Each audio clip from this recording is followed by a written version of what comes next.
Hi guys, and welcome back to Nail on Sunday podcast with me, Chris. Not your fabulous host this week, just a regular host. And my beautiful wife, who is fabulous in every single way, Rebecca. Hi, baby. Oh God! You're not allowed to say that. Should we start this again, or can I? No, it's fine. Hi, honey. Hi. You are looking delicious. Do you know why? Wow. It's Valentine's week here at Nail Order, and I'm gonna give you some love. Okay. That's it. Great. Excellent. Oh well, that's positive. On this week's show, guys, I'll get into more love in a second. On this week's show, guys, we're going to be talking about, is being a nail tech bad for your health? And I think it's important to follow that up with saying this is not about scaremongering in any way.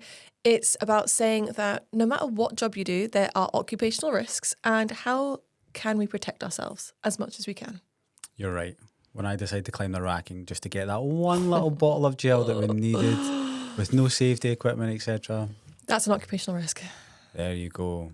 Anyway, honey, and I did say it right this time, what have you been up to this week? Do you know what? This week's been a bit of a nightmare. Stop it. This week has actually been really good. Do you know what? It's just 2025.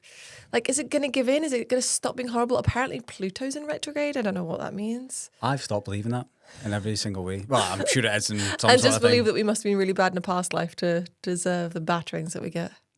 I don't feel that way at all. Actually, That's good. I've proper cheesing right now because I feel like we're proper winning in every aspect. Really? Honey, we just got the keys to a new property yesterday, which we can't really talk about. But I just want to set the scene, right? So we had our old place over in Paisley, and we get the keys on February 1st to Warehouse 5. And that was February 2022. So the first warehouse, yeah. 2023 came along. We got the warehouse that we're sitting in just now. Mm-hmm. How is that 2 years that we've had this know. place? 2025, and we were panicking, like, should we take it a second warehouse? I know. 2025, keys to a new place. And let's just say, guys, I'm not going to get into it too much because, well, we'll make TikToks and stuff about it at a later date. Nail order is, I'm just going to say, shuffling. Is that a good one? Every day we're shuffling. That's what I was thinking. Yeah. Nail order is shuffling. Oh. Also, just real quick, I know it's completely off topic. By the way, do you know the MP Burke? That's the trucking company across the street. They're moving out. No way. Yeah. Thank God the roads might be fixed. Well, apparently the through road's going behind us in that bit, but I was thinking that's a bit of land that we could buy and build, like the dream warehouse. And it would probably take 3 years to build. Excellent. I'm thinking 10,000 square feet for the warehouse. Wow. Then like a big massive store, like a superstore, not just a trade shop like we've got downstairs, which is going to have to like completely change. I'm thinking like a big trade store, a big superstore. Oh, super Then massive offices above it. Then on the east wing, I don't know what the east wing is. I don't know if that's, in fact, that's south. On the south wing, we could have like a training academy. We could have like a complex. Wow. EV charging stations. Whoa. Yeah. What about like an on-site cafe for the staff and stuff? Of course, Chris's extreme tuck shop. Just vending machines everywhere. We'll be like... like in Japan? Yes, in yeah, Japan. Yeah. Just vending machines everywhere. You can get like hot food in these vending machines. Oh, of course. Amazing. I'll just be standing behind it, but like, got nothing to do. Well, why don't you just like have Chris's cafe? And then people can come and buy food. I need to pay people. I hate people. You need to pay for electricity for your vending machines, and you need to pay to stock the vending machines. But also vending machines don't go on holiday, so there is that. That's another thing. They don't get sick. Well, sometimes they get sick, I guess, if they need repaired. Anyway, that's just what's going on in my brain. Yeah, that was quite exciting when we got those keys yesterday. Yeah. That was. Big things happen. Well, actually, that's quite a small thing. But it's a big There's move. a lot of things on the go right now. It's just, but there is a lot of problems keep coming up and whatever. But you know what? The thing is, you wouldn't be It's just gonna be successful if you didn't have problems. I know. Every time you have a bad situation and you overcome it, then it's replaced with a bigger, badder situation. You're right. You're right. You think Literally. about all, like, I don't know, the biggest, like, tech companies or the biggest companies, they've always faced, like, really, really bad things at some point. It just depends how they deal with it, you know? I know. Think about Kodak. You remember Kodak? Yes. They used to do the little Yes. disposable When cameras. you said Kodak, had to think for a second what you meant, but yes. Surely they still make cameras. They make disposable cameras still. They don't really make, like, DSLRs or anything else like Nikon did and Sony do and Canon. They didn't evolve. They didn't adapt. You just got to grow with the times. I know. We are. We will. Yeah. We move. We move. Excellent. All right, let's get into today's show. So is being a nail tech bad for your health? Yes. That's it. Excellent. We're going to go home. No, it could be. Okay. It could be. But it's the same. Again, no scaremongering, just facts. And any occupation, like I said, comes with its risks. Let's look at being a doctor. You know, being a doctor, you are exposed to sharp things. You are exposed to sick people. Yeah. You are exposed to... the general public. What's it called? Radiation. You know, you're exposed to a lot of different things. But people take risks to hopefully protect themselves as much as they can. I think what I want to take away from this podcast, and I hope everyone else does, is yes, there are risks, but there's risks in life. Mm-hmm. And maybe if we just discuss how to mitigate those risks, how to reduce those risks, it might just make people think. And one thing I was thinking about recently, we had a quick discussion, I'm not going into it too much, but somebody just fingered a bit of gel, a big, massive pop. Were you there for this? I was listening to the conversation and everybody just went, they did what? And... Do not finger gel, guys. Don't finger it. Don't finger gel, man. Jesus Christ. No, do not. Do not touch any nail products at all with your naked hands. I'll tell you something right now. I am probably the sketchiest dude in the warehouse. Yeah, he is. I will do like things where people will be like, what are you doing, sir? And everything is fine so far. I don't think I've really damaged myself. I mean, I've got slices all over my but your days are numbered. Like I know. One day I will fall and I will die. Right, and please then don't. I'll think to myself, why was I doing that? Why did I not just go get the forklift? Why did I not just take like... Well, you don't have an excuse now because you have your brand new forklift, so don't do it again. Yes, ma'am. Don't be lazy. All right. So we're going to break this into 4 different parts. 5, actually, I think, Chris. We're going to break this into 5 different parts. And I think each one can actually grow arms and legs on a whole podcast by itself. Yeah, they could. Yeah, definitely. But we're going to try and keep this to 15 minutes-ish. Per section? Per section. 10 minutes. Okay, because that'll keep us under there, which we always go over, guys. The amount of crap I have to edit out of this podcast. All right, first one, we're talking about gels, chemical exposure. Chemicals. That's probably one of your biggest risks, depending on the way that you look at it, because you cannot avoid chemicals when you're a nail technician, whether it is acetone, whether it is IPA, and then of course you've got your gels, acrylic, etc., etc. So there are risks involved with that. What are the risks? Well, general chemical exposure risks. You've got fire risks with certain flammable products, but the risk that we're going to be concentrating on right now is your risk to developing an allergy to these products. And let's be honest, as a working nail technician, that is a really big risk to you because that is risking your livelihood. You know, if you developed an allergy so bad to the point where you can't offer the treatments anymore, then you've lost your job. Yeah. So that really is probably the biggest risk that we are facing. So what are we looking at? We're looking at something that we've talked about in 100 other podcasts before. We are looking at gels, we are looking at acrylics, we are looking at mostly monomers. These are the things that are most likely to cause you an adverse allergic reaction. Unfortunately, you cannot get away from acrylates and methacrylates when you are a nail technician, no matter what products you are using, unless you are just using air dry polish, which, let's be honest, 99% of us are not doing that. And even if you are using that for part of your treatment, you're using gels, UV gels, acrylics, etc. in combination. So you cannot avoid acrylates as a nail tech. It's just impossible. And it's about mitigating those risks. So this one's pretty quick because we've talked about it so many times before. What can we do to reduce the risks so that we can prolong our livelihood? So how can you reduce the risks?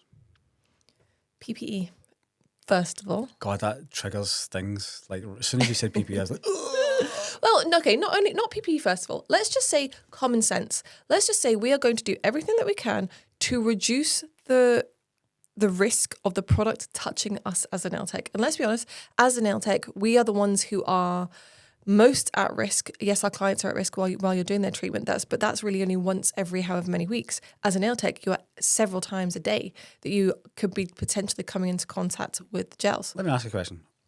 Where in the body is it safe for gel to touch? The nail. Just the nail? I mean, if you wanted to get pedantic, probably your teeth as well.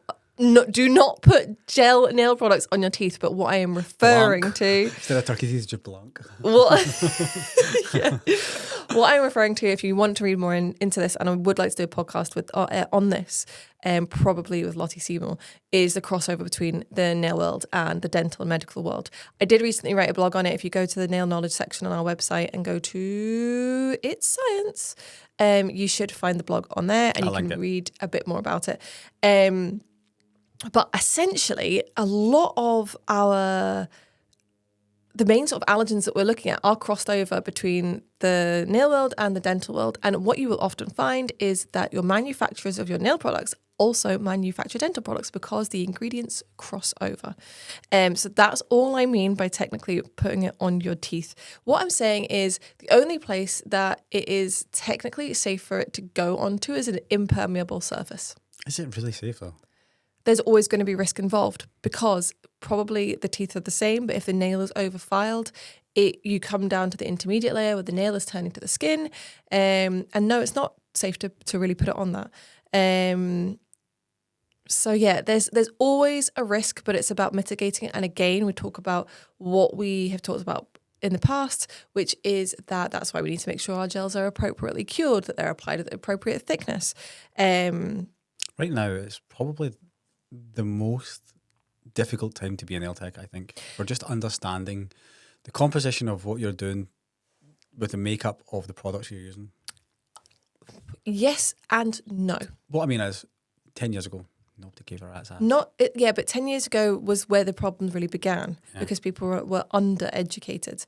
When we're saying is 20 years ago, there wasn't a problem. And a huge majority of that is not because like education was any better. It's not. Education is so much better now, and knowledge in general is so much better. But the products that we were using were completely different. People were using hard gel to build length and apexes in terms of gels. And other than that, they were using acrylic. Again, we didn't have builder gel and this crossover and this question mark over what can I do with it? What should I do with it? How far can I push the boundaries of it? I think gel polish as well, like when that was introduced, that really changed things. Before it was airbrushing with white and just nail polish. You're totally right. In fact, that's probably the exact starting point of where things became difficult being a nail tech, was the introduction of gel polish. I think it's the greatest thing and the worst thing that happened to the nail industry. I think gel polish was such a good thing where it was always hyped. You can leave with your nails dry. Yeah. You know, such an amazing thing. What's the drawback? There's no drawback. Yeah. Well, actually there is, right? Hindsight, like we say, is 2020. So yeah, that's probably, you probably hit the nail on the head there. That's probably the exact moment that actually things became so much harder to be a nail tech, and things were so much less clean cut, because prior to that, you were acrylic with your air dry polish on top, or you were hard gel with your air polish on top, and so much more was known about those products, those systems, and they'd been around for so much longer. Then you start to introduce brand new things where the science behind it is not little known, but certainly less known. There is very little to no scientific papers, even to this day, on things such as gel polish and builder gel. And I speak to Lottie Seymour a lot from Manny Science, and she's always saying that there is just nothing. There is very, very little to go on. So you always end up having to revert to dental papers. And obviously it's not a direct replacement. As soon as you introduce pigment as well, that changes things.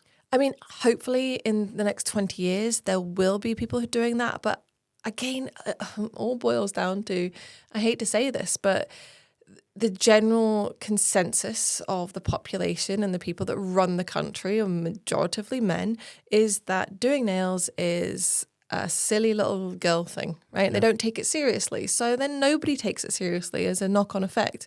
So yeah, that is the problem. So what can we do to protect ourselves? Number one, to protect ourselves from the chemicals that you are using, you need to know what chemicals you are using. So you, as the nail tech, must be aware of the chemicals that are in the brands that you are using. Every brand is going to be different. So make sure you're looking at SDS, make sure you're looking at the ingredients, make sure you familiarize yourself with the products that are the allergens, familiarize yourself with what photoinitiators are, what monomers are, what everything does and how it plays a role in the product that you're using. Also, just touching on that as well, the percentages of those products within the product you're using. Yeah, I'm going to say something controversial. I don't put so much weight on that as opposed to safe use of the product is so much more important, because this is what I was going to say earlier. You just reminded me. I don't know how you did it, but you did. What I need everybody to understand is this. The polymerized product, whether it is acrylic or gel, so what I'm talking about is the fully cured, fully dry product, poses no risk. That it is not a risk when it is fully polymerized. It is a risk in its wet state, where there are residual monomers floating around that can be absorbed by the skin. That's both the same for acrylic and for gels. So we need to know how to use those products safely as well, so that we can get as much of the product cured. Yeah, exactly. So that's why I'm not so 100% on the. I mean, yes, of course, it plays a role, but what percentage of HEMA something has, or HPMA, or IBOA, or DiHEMA, or anything like that, is to me personally a lower priority than the safe and proper use of the product. It's an excellent point. And just touching on acrylic there, when acrylic was dominant, we had a lot less allergen scares and more other scares of overfiled nails and all that sort of stuff. That's because misuse. There's less room for error when using acrylic than there is with gel. So yes, you can use too much monomer in your liquid to powder ratio, etc. But that is when we're talking about the physical product. We're not talking about condition of nails or anything like that. That's really the only variable that, could cause issue. Whereas with gel, you've got so many other things. You've got the lamp that you're using, the thickness that you're applying it, et cetera, et cetera. There are just more variables, which means that there is more risk for the operator to make a mistake along the way. And again, that is not blaming nail techs. It's saying that, nail techs might be operating to the exact standards that a manufacturer has set, but the manufacturer might not be giving clear instructions.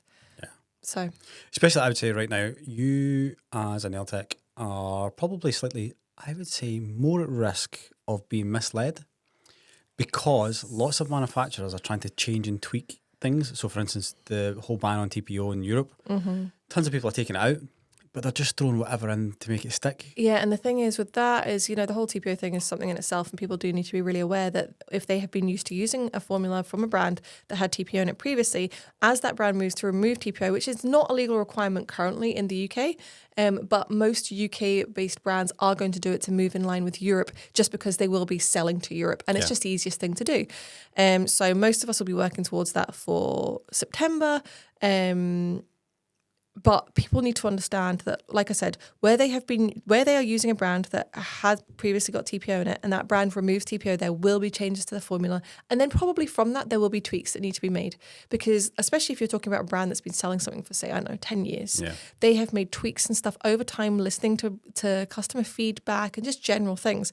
And it's almost like they're starting again with a much lesser known photo initiator, more often than not TPOL.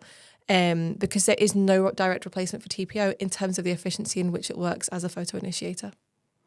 I remember last year when we were going through this, and I kept thinking to myself, do we really need to do this? Do we really need to do this? Because you were doing, I know, the weirdest amount of experiments on tips, on forms, on Chris, to get what you required as a safe level of TPO, in terms of you could throw tons of TPOL into the product, but you're going to get spicy gel. You are, because TPOL is going to polymerize faster, but it doesn't mean it's going to polymerize as efficiently. So there's a huge way up. Do you know what? I'm going to have to get this off my chest, because it's really actually, and I have to tell something, sorry guys. Is that all that work that I did for the Angel formula, like other brands will have benefited off that. Yep. You don't need to keep this in. I just feel like it's a bit of catharsis that I want to get out. Some brands use the same manufacturer we do. Yeah, because they use the same manufacturer is what I'm getting at. So I'm very lucky that I get to work closely with the chemists. Not everybody gets to do that.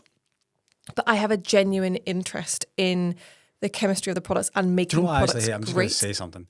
You have made another brand's gel safer that they probably wouldn't have given a rat's ass about. Probably. And I'm going to keep that in, because I felt like I had to say that. Oh, thanks, Chris.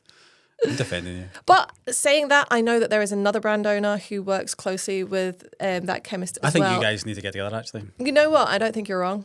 because they said that we're quite similar, and I respect their business very, very much. Definitely. They're a very different business to us, but I think they're a very respectable business. And they're a bit bigger than us. They're more established than us. They've been around a lot longer than we have. But I like that when I go to the factory, they say, oh, you and such and such are very, very similar. The way that you do things, everything has to go past you. You're very particular. So yeah, maybe you're right. Maybe we do need to, we've kind of got off topic here, but yeah, just wanted to put that out there. There you go. It stings sometimes, but you know what? It's for the greater good, so that's fine. So yes, chemical exposure, how are we going to mitigate the risks? Number one, we're going to educate ourselves, and that's about the ingredients, what they do, and how they can cause harm. Because once you understand that, you will be like, right, okay, I need to make sure that I'm working safely. What we're going to do now, we're going to ensure that we are not coming into contact with a product on our skin. If we do, we're going to immediately wash our hands. But what we can do as nail technicians is ensure that we're wearing appropriate PPE. So when we're saying about wearing gloves, right, let's talk about gloves. If you're a practicing nail tech, you should be wearing gloves for every single client, and often multiple pairs. And I know that sounds expensive and annoying and wasteful, but you should be. And not because you are touching somebody else's hands. Absolutely not for hygiene, completely irrelevant for hygiene. It's to protect yourself from the chemicals that you are using. And it's as simple as that. Does it make a difference what type of gloves? Actually, yeah, it does, actually. So, like, for instance, if people have, like, allergies to, I can't remember what it is. Latex. Yeah, yes, in terms of that, I would always recommend using nitrile gloves where you can, but also in terms of the thickness of gloves as well. But you've also got to take into consideration cost. So a different thickness of glove, or different weight of glove, or different class of glove is going to provide a certain amount of protection for a certain amount of time to chemical exposure. So, for instance, if you get a piece of gel on one glove, maybe that's only going to give you 5 minutes of exposure before it does seep through. But you might wear another glove and it might give you 10 minutes. So my recommendation, based on real world advice, where I know that most people aren't going to be spending 20 odd pounds on a box of gloves because it's expensive, right? And we all understand that, is that when you are wearing gloves, number one, whenever you are doing a removal, you replace the pair of gloves that you have used for your removal to your new set, because you will have come into contact with acetone and you may have weakened the gloves. Okay. Oh, that's a good one. So regardless of what you're doing, I always do it anyway because of the dust. Yeah. Do you know what I mean? So remove those gloves if you've been doing a removal, or you've used acetone in any way. And like I said, for the dust factor, I would do it anyway. Next, you're going to put on your fresh pair of gloves for doing the treatment. If you come into contact with any gel or acrylic product onto your glove during that treatment, you're going to just immediately change your gloves. That is the best thing that you can do. And let's be honest, we've all been guilty of using our thumbnail under our glove, or some people without a glove, to wipe away a little bit of gel. It's gone aside. Just go back to the Well, Nail we've Order all YouTube done it. channel and you'll be able to see Rebecca do it. We've all done it. But the best advice is to immediately then change your gloves to protect yourself. Say, for instance, you are on you're on the thumbs. Mm-hmm. Would you change it then? It depends how much time you're going to be. Because like I said, if you're only going to get like 4 minutes protection, which I would say like the minimum is going to be about 4 minutes protection, and you only got a couple of minutes left, you're probably going to be fine. But as well, you need to be cautious that you're then not going to be handling your client and transferring gel onto them, because you have to think about that too. So not only protect yourself, but it's an extra step to measure them. An extra measure to protect them. Because if you are using your gloves to wipe off gel, or gel has accidentally got into your glove and you're handling their hands with their naked skin, then there is a high likelihood that you could transfer that uncured piece of gel onto them. That's really good. I like that.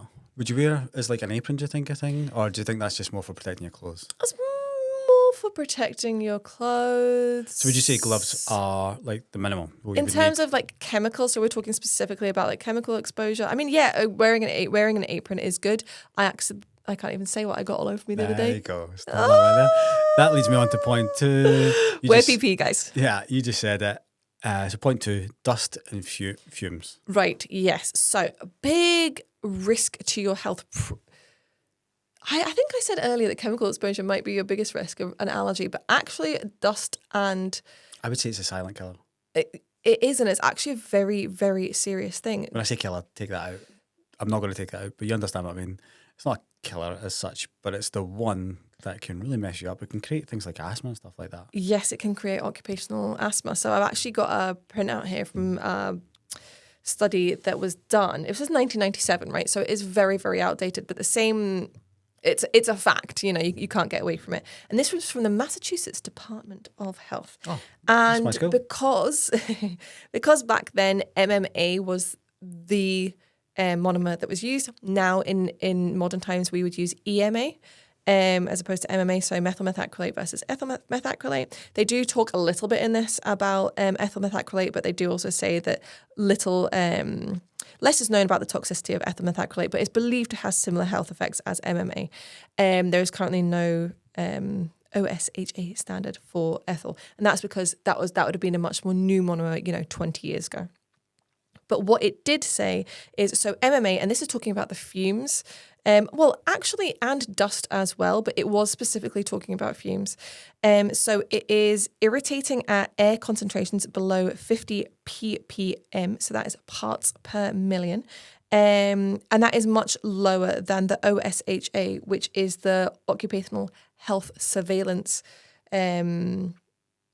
Association program, something like that, that has released this, say is the permissible exposure limit, which is 100. Can I link this in the show notes so people can read it? Yeah, they can actually. It's quite interesting. So they're saying that the nail technician's exposure during the nail application are below their sort of permissible levels. But even so, there have been reports of nail technicians developing occupational asthma.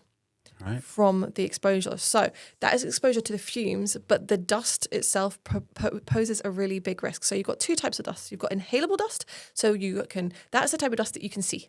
Okay. So when you've done all your nail stuff and you can see it all, that is... Looks like you've got a cocaine habit. That's the one. It's actually the less dangerous out of the Because it's heavy. It's heavy, right? So it can only travel so far and it can only get into such a certain size of space because it's bigger, right? But that can be inhaled and that can sit in your nose and throat and cause irritation. The other type of dust is respirable dust, and that is the dangerous stuff because that is what you can respirate, so you can breathe in and can go into your lungs, and even at certain sizes can actually be absorbed into your bloodstream. So if you constantly have something like that, that's where you're at the risk of something like, COPD. Yeah. What's that? Chronic obstructive pulmonary disease. Trust me, don't want that. My dad had it. It's horrific. Yeah, really horrific. So it is a really big risk, and that is irrelevant of whether you're doing acrylics or gels, whatever you're doing. You are producing dust when you are doing removals or infills. Yeah. Of course, when you're doing something like, say, acrylic or hard gel or even builder gel, there's a certain amount of refining which will release a certain amount of dust.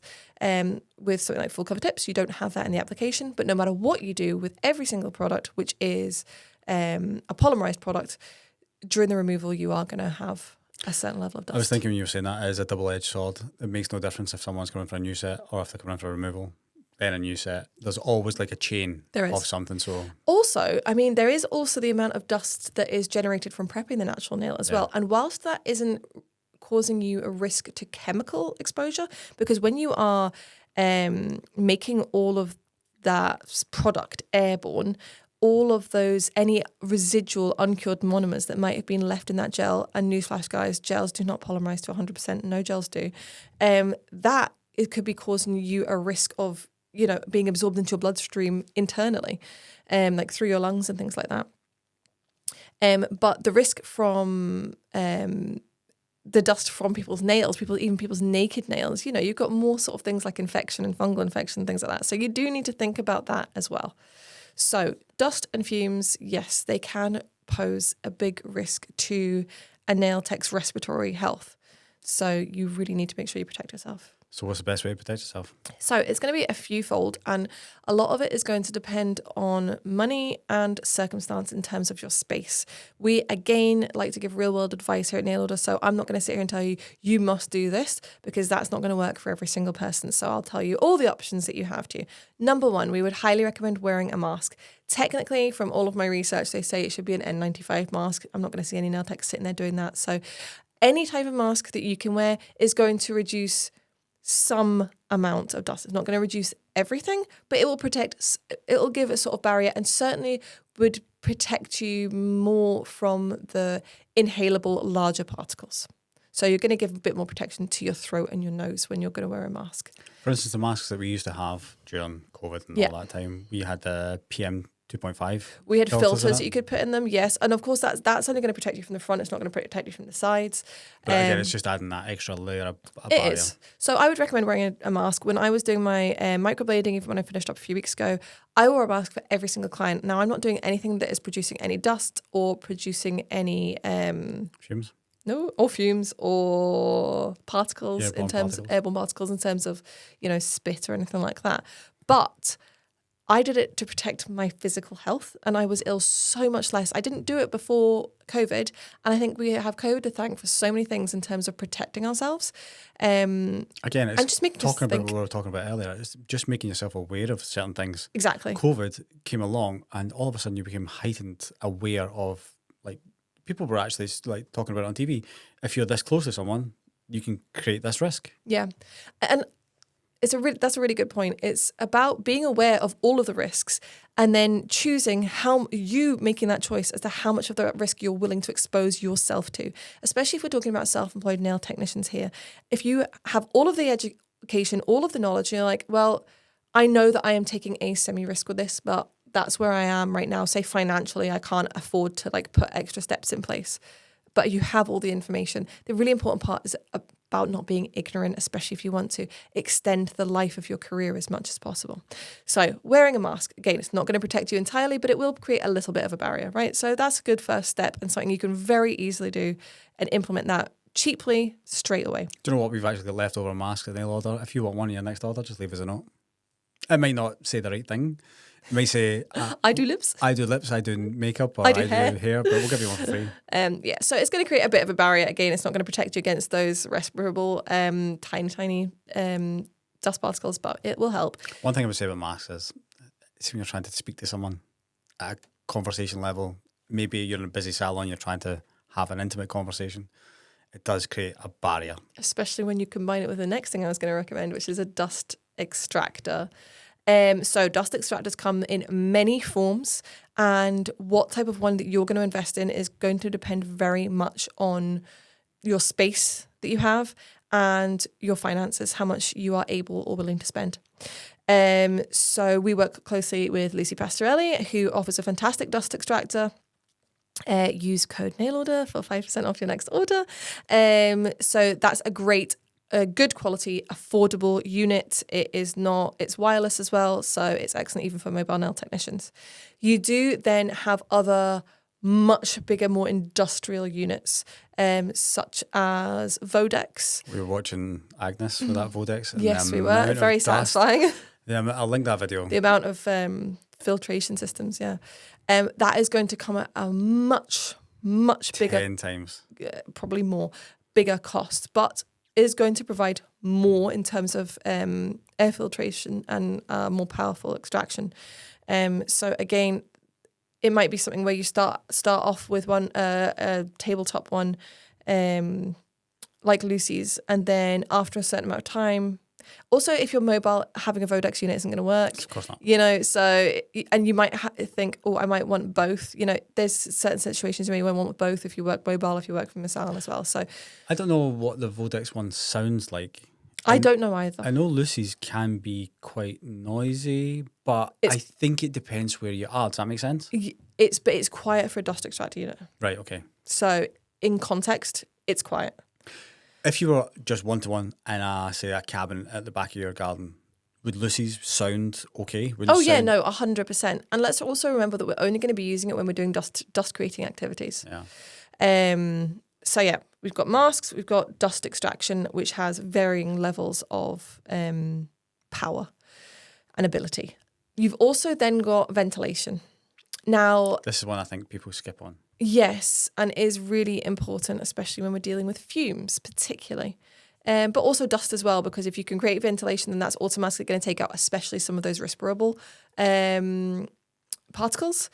But that is going to depend very much on where you are working from. Now, you can get heavy-duty ducted, what do you call that? Forced air type extraction. air extraction. But that, if you're in North America, you're going to have your send and return HVAC. yes, you know? yeah, HVAC as others know it. Yeah. But we don't really have that here. But it is certainly something that you could get installed if you were a big multi-nail tech salon, you know, with say 8 to 10 nail techs working every single day. It might be something to look into for sure. Even if you've got a cabin in the woods. Cabin in the woods. A cabin in the woods. Cabin in your garden. One thing I would say is, you know the extractors you get for your bathroom? Yes. You can install one of them relatively quick and relatively easily up on a wall, or you could duct it up from your roof, etc. Doesn't cost a lot of money, relatively straightforward to install with your ceiling lights or the electrics in it. Yeah. I think you'd be I agree. £50 to Not do a it lot. yourself, or maybe £150. It's not gonna produce the most amount of air extraction, but it's gonna get that air moving and it's gonna be sucking some of the air out as well. Yeah. So again, what we're saying is it very much depends on your space, your circumstances, your how much money you are willing to spend or able to spend financially. But it is certainly something to bear in mind. And at the very, very least, crack a window. That's exactly what I was going to say. So yeah, another thing to think about. So we've got masks, we have got extraction, dust extraction, and we have got ventilation. That's what you want to be thinking about in terms of dust and fumes. Just to sort of round up the whole dust, fumes, chemical exposure part, when we're talking about allergies, so it's believed from studies that around 2.4% of people have allergies to acrylates/methacrylates. And 33% of those people are from occupational exposure. And the vast majority of them are from beauticians and nail technicians who perform nail treatments. So occupational exposure, your type of occupations that will be included in that will be people who work in factories that deal with acrylates, dentists, dental technicians, etc., who will also come into contact with acrylates. And I'm sure there's probably a few other minor occupations involved as well. But the vast majority of that 33% who developed an allergy to acrylates, methacrylates, were nail technicians. Probably a lot of that, the reason for that is not because nail technicians are seeing any less clients or patients in a day than a dentist is, who is coming into contact with the same sort of acrylates, but the education hasn't been there in terms of warning nail techs of the risks and how to protect themselves. Yeah. The dental industry, again, is a male-dominant industry. And it is, but it is also so medically affiliated. Yeah. And people think it's crazy. They're like, hang on, you're comparing being a dentist, being a nail tech? Well, let me tell you right now, working on a tooth and a nail, you're working on a very, very similar a similar product, a similar base, for the want of a better word, and you're applying the same sort of products to the body. Granted, one is in the mouth and one is not, but the very basics of what you're doing. Let's go back to the basics. Nails and teeth are made of the same thing. A client comes in or a patient comes in. They're just called different things. If you need to get filling, you need to file away the old, the rotten bit of stuff. Mm-hmm. If a customer comes in for infills, you get rid of the old product. Mm-hmm. Then you apply a polymerizing product. Yeah. And then you refine it. Yes. And then you slightly polish it. Yes. And then you send them on the way. Off you pop. Exactly. And then, as I said, nails and teeth are made of pretty much the same thing. So, and you're working on someone's body. So the basics of what we're doing, they're kind of the same. The details are different, but the basics are kind of the same. So there is a big crossover, and I just think that there's just such a lack of education, and we're also aware of that now, that in the nail industry is so much more can be done. And even now I'm thinking to myself, even in terms of our courses, there is so much that I would love to add and things like that, just to make education as good as possible. But it's so hard to give people everything that's in your brain, You're like, how do I get it all out? Do you know what? Every nail tech that's listening to the podcast will be like, wow. And just have a bit of reality there that you are very, very similar to a dentist. The problem is, if we put this up on social media, you're going to have a ton of dentists. Or just a general ton not a ton of dentists, because dentists will actually understand both the physiological and chemical similarities of what a nail technician is doing, right? Because I spoke to my dentist about it not long ago. What you get is normies, let's call them normies, people who aren't nail technicians and people who aren't dentists, saying, how ridiculous. Well, no, you're ridiculous. You don't know the science behind it. We do. We do know the science behind it. What's the difference? A dentist has probably had to go through 7 years worth of education and continual learning. So yeah, guys, You're a scientist. Yep. And don't blow out other people's candles to make yours brighter. Next one. It's an interesting analogy. Well, some people like to throw hate on people. This is very true. Just because they want to big up somebody else. This is very true. Next one. This is a good one. Strain on the body. And I'll tell you about strain just now. I did the hack squat today and there's a strain on my quads. For the very first time. He's trying to build his booty. Strain on the body, honey. Yes, strain on the body. Every single nail technician and beauty therapist and hairdresser listening to this right now. Lash tech, anybody in the industry, hair and beauty industry, will be fully aware of the strains it has on your body, whether you are a hairdresser who is standing all day, whether you are a lash technician who is hunched over all day, whether you are a nail filist, a nail technician who is filing all day. It has a strain on your body, and that can cause a lot of problems in terms of particularly back problems and things like carpal tunnel. Yeah. A big problem that could end your career. How long was Laura lash tech for? Not even very long. 4 years, max. Yeah, maybe. Put herself through school, lash tech, and has carpal tunnel. Yep. Sometimes she comes in and she's like, I can't reply to customers' messages because my carpal tunnel. Yeah. She's got a restraint on. Her restraint. Wrist restraint? Her wrist. Wrist restraint? No, support. GB wrist rest? Support. So yeah, it has a massive toll on your body. So you need to be aware of that. So what would I do to mitigate the risks? So there are several things you can do. Number one, let's look at the seat that we are sitting on. If we're going to specifically talk about being a nail technician right now, the seat that you're sitting on, you want to make sure it's giving you adequate back support. What one is right for you ergonomically, that's going to be very, very individual. So that's something that you want to look at. If you think, oh, I'm getting some back twinges now, even one of those little pillows, I can remember when we had a pregnant lash tech, not lash tech, nail technician, we got her a special pillow to put behind because we had booths, fixed booths. So we couldn't like swap out her chair. So we got her like a special cushion. You sat in a chair yesterday that looked like dynamite, looked so comfortable. So luxury, and Rebecca sat in it. She was like, Nope, this chair though, this is a great chair. Whereas this gives me a curve appeal. It does. It curves everybody because it's a cross-legged chair. So yes, let's look at your chair, get something that's going to give you good support and support you as an individual where you need it. That's going to be different for everybody. So that's one thing. Next thing that we can look at is how your client is sitting in terms of their arm positioning. So having a wrist rest or an arm rest that is going to support them, but actually moreover support you and put them into a position that is comfortable for you. Their comfort should be secondary to yours because you are sitting there all day doing it. They're sitting there for that one appointment. Okay.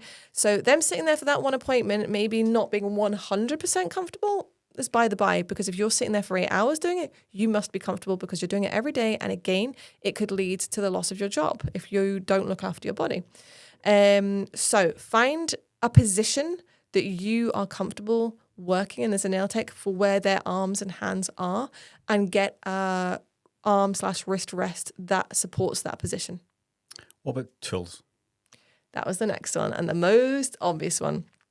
If you are a nail technician that wants to avoid carpal tunnel and wants to be able to work long term for the next 20 years, you must, without hesitation, invest in an e-file and e-file training.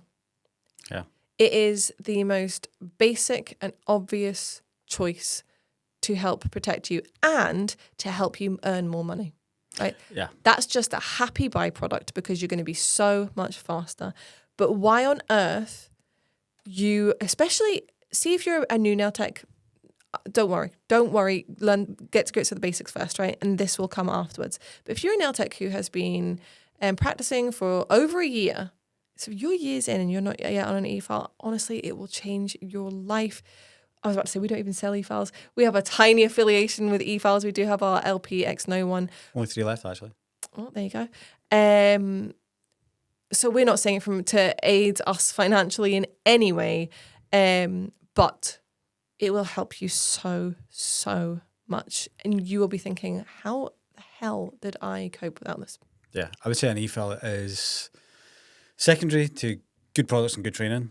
An e-file is the one tool that you probably can't be without. For me personally, yes. Granted, you can have great nail files, but they go blunt and sometimes It's the back and the forward and taking a long time. See, just an e-file just glides off. And if you're particularly nervous about e-files, you never have to use it on a naked nail, a natural nail. You don't ever have to use it for prep. I would highly recommend it. It will up your prep game for sure. But if you're nervous of it, your client's nervous, whatever it is, you don't ever have to touch a naked nail with it. Use it for removals and infills, and that will significantly reduce strain on your body and as well allow you to fit in extra clients because it's reduced the amount of time it's taken. You know, on the old Nail Order YouTube channel, which I need to get back to grips with, one of the biggest comments was always about you using the e-file and how quickly like you can whiz off a set or how quickly you can prep a set of nails. So quick.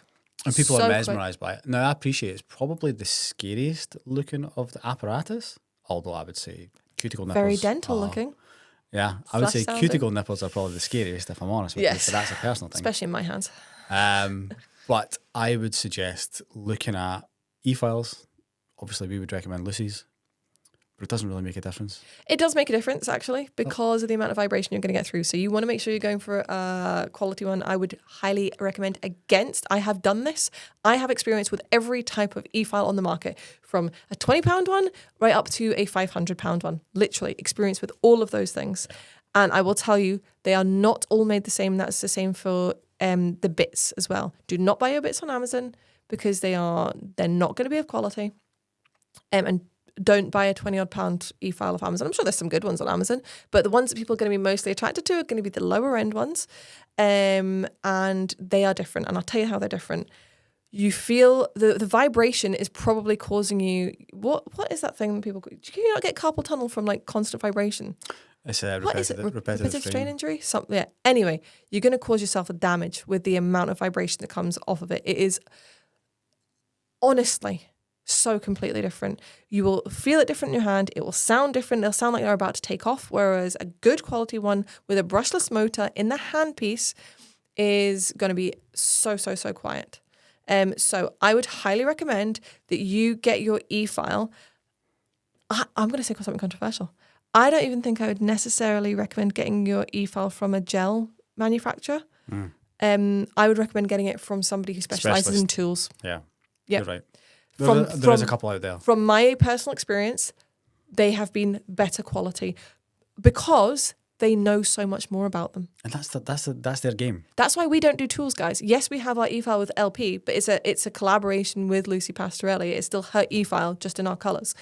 But that's why we don't do tools, because to us, we've done tools before, way back when we first started, and we didn't think that they were up to scratch compared to the quality of other tools that you can get on the market. Although a lot of people like them. People did like them, and actually I've got some nippers I've been using that I do actually like. They last a really long time, but they weren't as good quality as the ones who specialise in tools, who have them hand sharpened and hand finished and stuff like that. Think about it. If we were to do like an e-file, if we were to make our own e-file, you wouldn't put as much thought into it because you're just trying to make a fast buck. Absolutely correct. That's all you're trying to do. Absolutely. It's not your main prerogative. I would put a good amount of thought in it, but for the most part, no, it's not the bread and butter. But if you look at other brands, such as Lucy Pastorelli and Willow and people like that, they don't do gels. They do tools. They specialize in them. So all of their focus and product development goes into these things. So yeah, that would be my recommendation. And my last thing to say on e-files is the same thing as lamps. They might look the same on the outside, but they ain't the same on the inside. So see, when you're looking at the power unit, so the actual little box where you twist your nozzles and press your buttons, that's by the by, that's irrelevant, right? They're all going to look pretty much the same. That's not where the motor is in a good quality one. In a good quality one, it's in the handpiece. So what I would recommend is looking at the handpiece. You want to see a nice, slim handpiece. That's where you're going to see the difference. You might look at one where the unit looks the same, but then compare the handpiece, and I bet you'll see some differences. They'll be chunky, and actually if you feel them, it'll feel very light and plasticky. Whereas the one with the brushless motor in it, yeah, it's great. Another thing with the brushless motor is it doesn't wear out, so it's going to last a lot longer. First company to develop brushless motors was Dyson.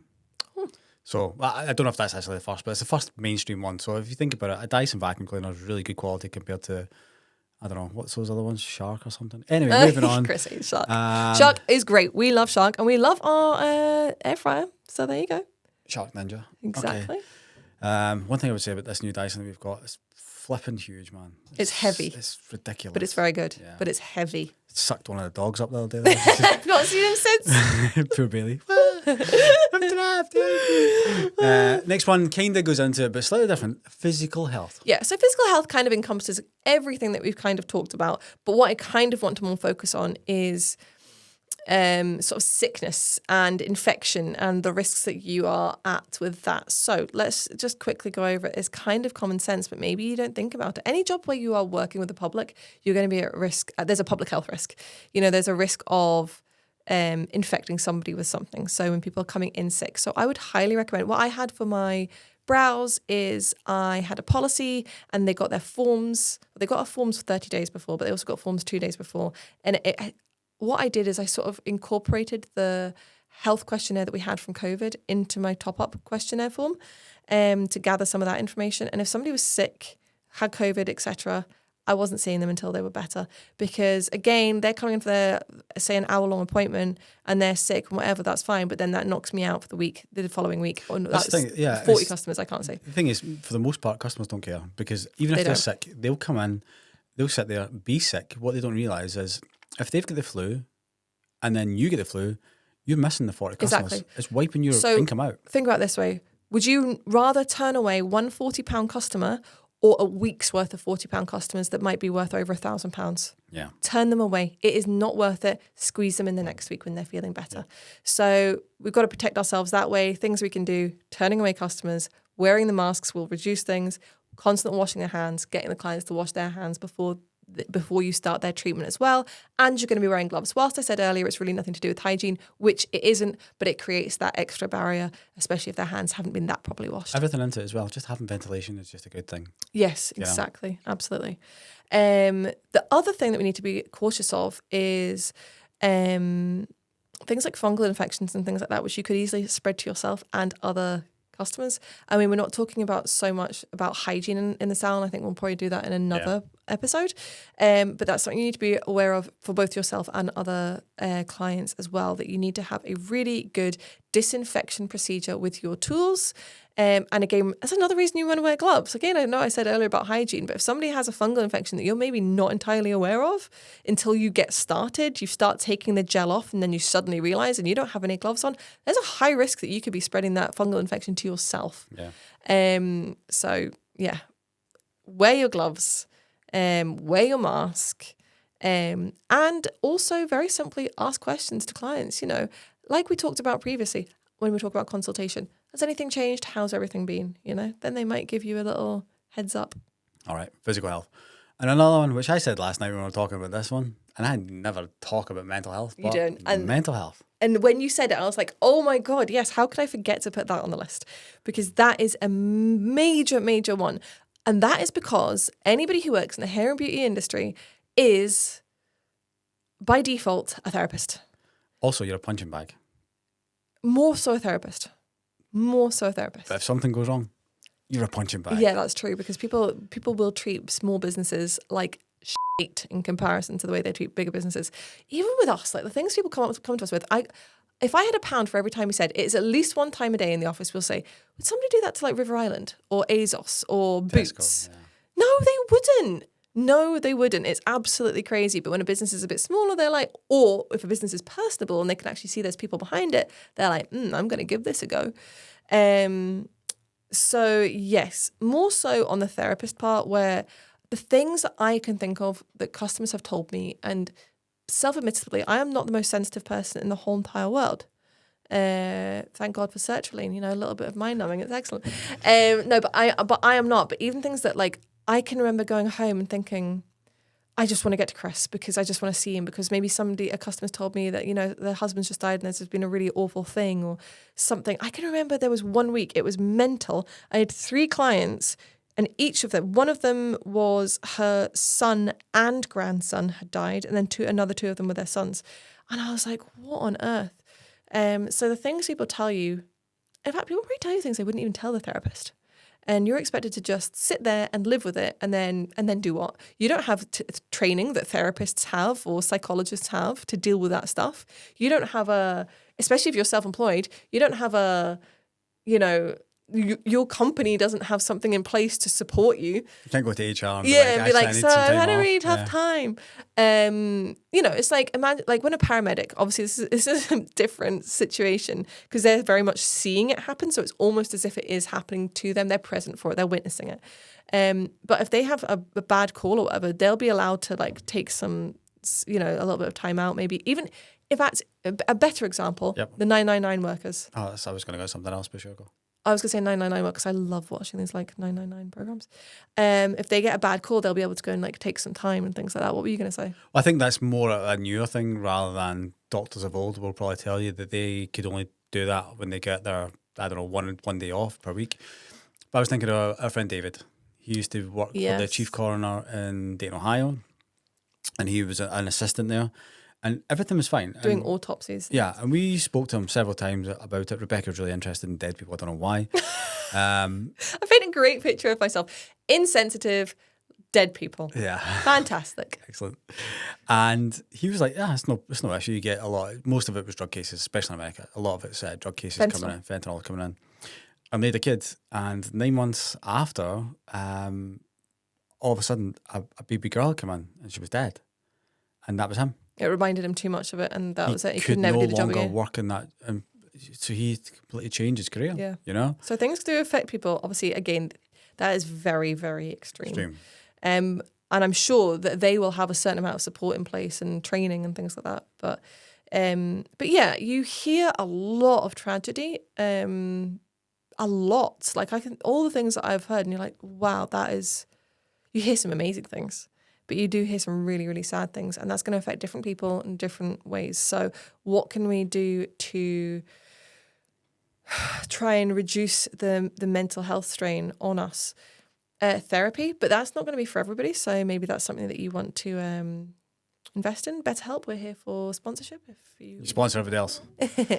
Yeah, I mean, these days there's a lot of like remote therapy. That's a big thing, isn't it? So something like that. Making sure you have somebody that you can talk to, whether they're at home or whether it's a friend, or like we've talked about previously, it is another nail tech, somebody who exactly understands what you're going through, and you can offload on them and be like, oh my God, the things I've heard today, it's really affected me, blah, blah, blah. And again, things are going to affect different people differently. I've had it with Rebecca coming home, and I'm cooking dinner, and she comes into the kitchen, and she doesn't often want to talk to me, but she'll come in and be like, I had somebody who came in, and their husband or their son was the exact same age as you, and they just died in their sleep. Yeah, that's the worst one. That would really, really, really freak me out. And all I would be able to think the whole day is like, I just can't wait to see Chris and make sure Chris is okay and watch him sleeping to make sure he's still breathing. Psycho. But the thing is, that's something that you can never predict. Mm-hmm. You can do the best of your life. You can go to the gym. You can get as much sleep as you want. But at the end of the day, some people can be the healthiest people in the world, and that just happens to them. It's such a sad thing. And I think you just touched on something there in terms of mental health, like looking after yourself. Something that really, really helps both you and I. Absolutely. Is going to the gym. We've been really bad the last few months. We've just got back into the last couple of weeks. Yeah, great the last couple of weeks. And it makes such a difference. There is nothing better than going to the gym and running on the treadmill and watching somebody beside you, and they don't know you're in competition with them, but all of a sudden you've smashed a PB in 5K, you're celebrating on there, you feel amazing, your endorphins last the whole entire day, and you come to this podcast and you are talking too much. Yeah, excellent. Here we are.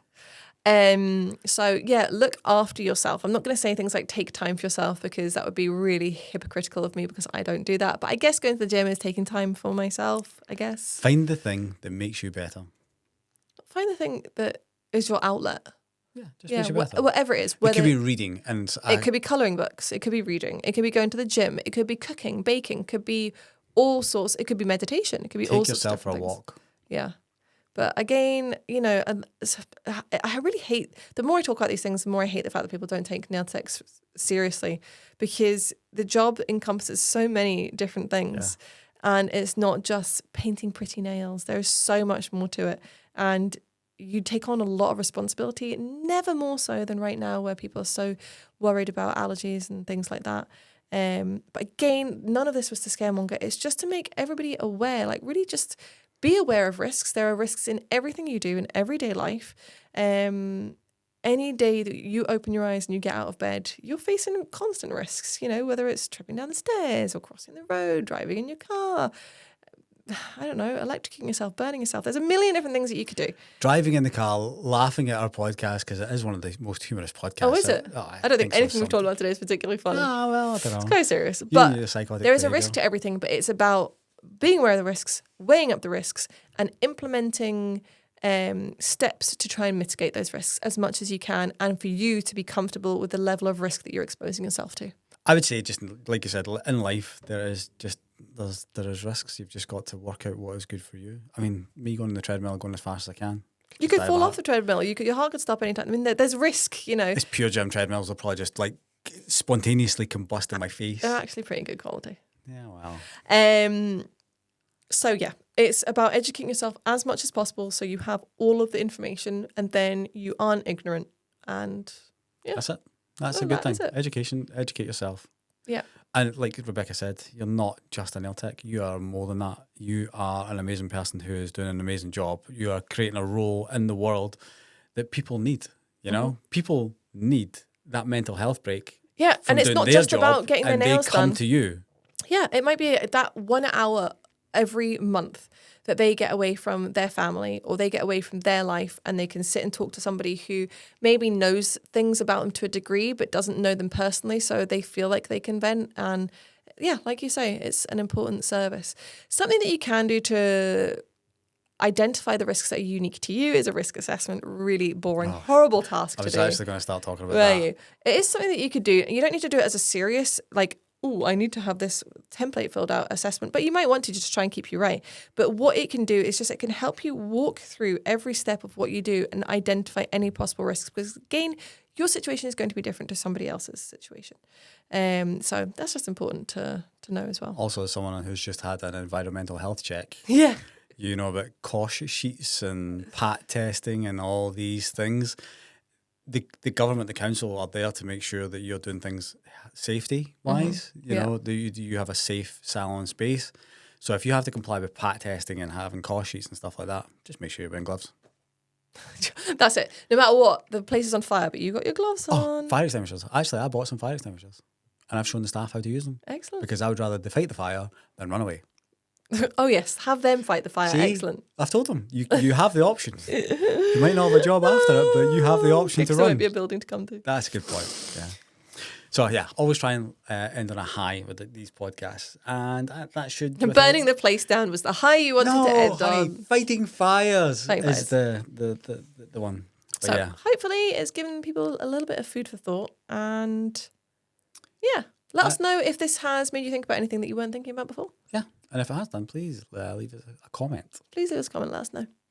Okay, honey, the temperature has dropped in here significantly, and we have got stuff to do this Saturday. We do. You going to look at boats for Daddy? My mum messaged me last night and asked if I wanted to go to the Motorhome and Caravan show in Glasgow, and my parents don't live in Glasgow, and I thought, do you know what? I better go. And I thought, I bet there's some cool things to see. Like, not that we're like into caravans or that, but camper van, and there'll be some cool gadgets, I thought. Yeah, sure. Yeah. I'm going to try to sell a camper van just now, along with a transit van if anyone's interested. Yeah. So meals for a transit van. So we got a camper van a year ago because we were like, we're not going to be able to go on many holidays because we've got a puppy now, and then we can also rent it out, so it's like a business thing. We stayed in it 2 nights, essentially in laybys, and the rest of the time we just rented it out. It's a hard slog renting it out, isn't it? And we're like, we do not have time for this. It's a good moneymaker, actually. It is a good money. It is a great moneymaker. I'd say it's better than Airbnb. Oh, not a doubt in my mind. And if you're renting like a flat out to someone, you make more money on it, and the actual initial investment is less. Yeah. Yeah, there's no bills to pay. Well, I've got insurance, but yeah, 100% it's much better than Airbnb if anyone's thinking about it. Yep, just enough time. Yeah. On that bright and cheery note, honey, can you please get us out of here? As always, guys, if you enjoyed this episode, please give us a thumbs up. Let us know in the comments below if it's made you think about anything else, and be sure to subscribe to be notified when we release our next episode. Sunday, all the ticket and spill. Nail text, talking game, keeping it real, y'all gon' feel. From the signs to the drama, every secret they reveal. Stay sharp, stay tuned, man, you know it's the deal.